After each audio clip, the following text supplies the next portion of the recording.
3 రోజులు అక్కడ ఆవేదనతోని తపస్సు చేయడం జరుగుతుంది. ఎందుకు అంటే ఈ దేశవాసుల యొక్క సమస్యకి ఏంటి పరిష్కారం, నా భారత జాతి, నా భారతీయులకు నేను ఏం చేయగలిగితే ఈ భారతదేశ పునర్వైభవం తిరిగి చేరుకుంటుందనే ఉద్దేశంతో వారు ఆ తపస్సు చేయడం జరుగుతుంది. 3 రోజుల అనంతరం ఈ సమస్యకు వారు పరిష్కారం కూడా కనుక్కోవడం జరుగుతుంది.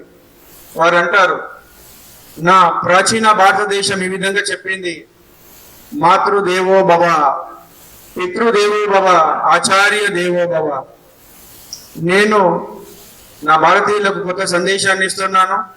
ఈరోజు నాయనలారా, రోగి దేవో భవ, దరిద్ర దేవో భవ, మూర్ఖ దేవో భవ.